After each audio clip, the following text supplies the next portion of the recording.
الحمد للہ رب العالمین والصلاة والسلام علی رسولہ الکریم اما بعد فاعوذ باللہ من الشیطان الرجیم بسم اللہ الرحمن الرحیم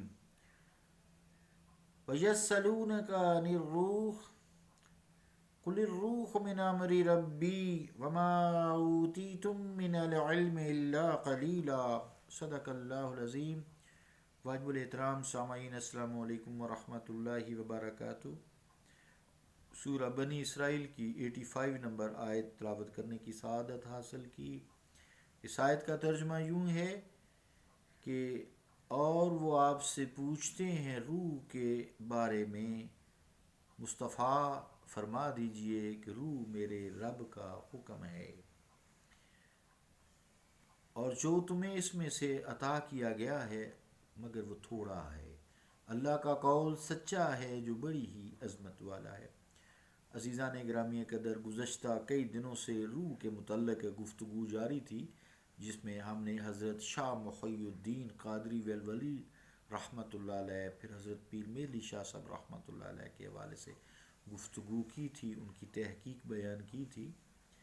سائنٹیفک تحقیق تو ہو ہی نہیں سکتی، بس یہ وہ لوگ اللہ والے ہیں جو یہ تحقیق کرتے ہیں۔ تو بہرحال ایک روح کی خاصیت یہ بھی بیان کی گئی ہے کہ روح باشعور ہے، شعور ہے، اور کیفیت سے ورا ہے، کیفیت سے ورا ہے، باشعور ہے، اس کو جسم کا شعور ہے۔ اس کا یہ مطلب نہیں کہ وہ کیفیت سے ورا ہے تو کیفیت ہے ہی نہیں، اس میں اس کی کوئی کیفیت ہی نہیں ہے۔ اصطلاح میں یا اصطلاح عام میں خوشی اور غم کی طرح لفظ کیفیت جن معنوں میں بولا جاتا ہے، روح اس کی کیفیت نہیں ہے، اس قسم کی کیفیت نہیں ہے۔ جیسے خوشی ہو تو چہرے سے پتہ لگ جاتا ہے، غمی ہو تو چہرے سے پتہ لگ جاتا ہے، غمی خوشی دل میں ہوتی ہے۔ روح کی ایسی کیفیات میں نہیں ہے۔ کیفیت نکلا ہے لفظ کیف سے، جس کے معنی یہ ہوتے ہیں کہ یہ شے اصل میں کیا ہے، اور روح کے متعلق یہ کہنا تو درست ہوگا کہ وہ ہے، مگر یہ کہ وہ کیف یعنی کیسے اور کیا ہے، روح کیا ہے، کیسی ہے، کیسے ہے، یہ ایک اہم کانہ سا سوال ہوگا۔ اس لیے اللہ تعالیٰ نے جو میں نے آیت کریمہ پڑھی ہے نا کہ مصطفیٰ یہ روح کے متعلق آپ سے سوال کرتے ہیں، آپ فرما دیجئے کہ روح میرے رب کا امر ہے، تمہیں تھوڑا سا بس علم عطا کر دیا گیا ہے۔ تو اس حوالے سے جو انسان ہے، ما بعد الطبیعاتی مسائل میں خواہ کتنے ہی ذہنی کاوش سے کام لے، بہت زور لگائے، ریسرچز کرے، کٹھے کر لے ریسرچرز، مگر وہ حقائق تک کما حقہ نہیں پہنچ سکا، نہ پہنچ سکتا ہے، چونکہ اللہ تعالیٰ کا فرمان ہے تمہیں تھوڑا علم عطا کیا ہے۔ اس لیے کہ اللہ تعالیٰ کے مقابلے میں انسانوں کا علم قلیل ہے۔ وہ وَنَفَخْتُ فِي مِن رُوحِی، وہ اللہ تعالیٰ کی پونک ہے جو اس کی شان شان ہے۔ اکبر الآبادی رحمۃ اللہ علیہ نے بھی خوب کہا تھا کہ من العلم قلیلہ کو بھی پڑھیے بعد اوتیتم، اس آیت پہ کہا ہے کہ من العلم قلیلہ کو بھی پڑھیے بعد اوتیتم، نہیں تو کھو گے اے بھائیو ایک روز جوتی تم، یعنی جتنا مسائل میں الجھو گے نا پھنس جاؤ گے۔ مراد یہ اس شعر میں اصل میں اس سطحی و ذہن لوگوں کی طرف اشارہ کیا گیا ہے، یا آیت میں بھی، جو فطری طور پر کم استعداد کے مالک ہوتے ہیں، مگر خواہ مخواہ اپنی برتری اور علمی برتری ثابت کرنے کے لیے، اپنی علمی قوت ثابت کرنے کے لیے ان مسائل کو زیر بحث لاتے ہیں جو ان کے فہم و دانش سے ورا ہوتے ہیں، ماورا ہوتے ہیں۔ جن لوگوں نے رسالت مآب صلی اللہ تعالیٰ علیہ وآلہ وسلم سے روح کی ماہیت کے متعلق سوالات کیے، کیونکہ وہ ایسے ہی سطحی و ذہن لوگ تھے، اس لیے روح کے بارے میں سوال کیا۔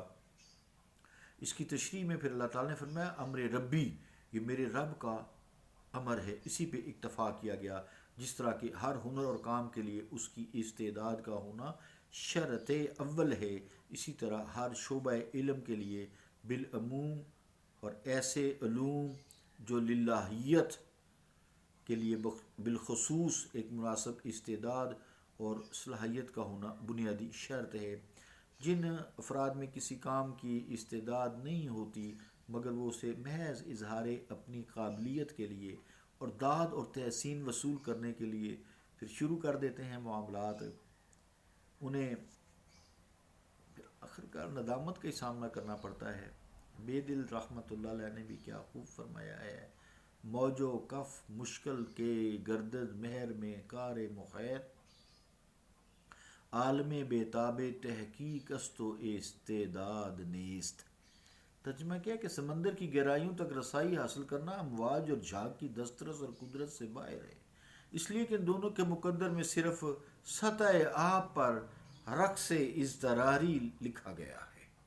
یہ جھاگ ہوتی ہے نا، لہریں ایسے ایسے جھومتی شمتی رہتی ہیں، موج میں رہتی ہیں، ان میں سمندر تک گہرائی میں جانے کی استعداد نہیں ہے، اللہ نے جول نہیں رکھا۔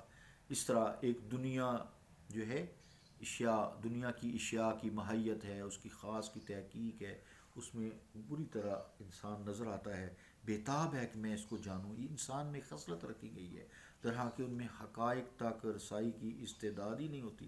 مطلب یہ ہوا اصل میں ساری یہ گفتگو جو میں پیچھے سے کئی دنوں سے لے آیا ہوں، تصوف ہو یا روح کا مسئلہ ہو، اکابر امت کی تحقیق کو ایسے مسائل سے ہمیشہ خضر راہ کا مقام دینا چاہیے، اکابر امت کو، ان کی تحقیق کو، اور خاص طور سے صوفیزم کو۔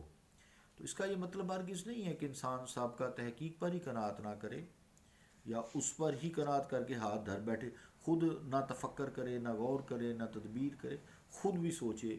ہاتھ پہ ہاتھ رکھ کے نہیں انسان کو بیٹھنا چاہیے، تحقیق ضرور کرنی چاہیے، مگر سابقہ تحقیقات کو مشعل راہ بنانا چاہیے، اس کی روشنی میں کرنی چاہیے۔ سلف میں سے حضرت ابن عربی ہیں، رومی ہیں، جامی ہیں، بے دل ہیں، اور خلف میں حضرت خواجہ شاہ محمد سلیمان توسوی، خواجہ شاہ محمد سلیمان توسوی، حضرت خواجہ شمس الدین سیالوی، اور حضرت پیر میر علی شاہ صاحب رحمۃ اللہ علیہ گولڑوی۔ تو ان جیسی عظیم ہمارے اس خطہ میں عظیم روحانی علمی ہستیاں ہوئی ہیں، عمیق نازک ترین مسائل کی تحقیق انہوں نے کی ہے۔ پھر نصیر الدین شاہ صاحب رحمۃ اللہ علیہ، چراغ گولڑا، کیا بات ہے، اللہ تعالیٰ ان کے درجات سب کے بلند فرمائے۔ تو اللہ تعالیٰ نے بلا شبہ قرآن کریم میں ایسے لوگوں کے لیے جو اس آیت کا مصداق ہیں، ان کے لیے یہ آیت بھی نازل فرمائی ہے، یرفع اللہ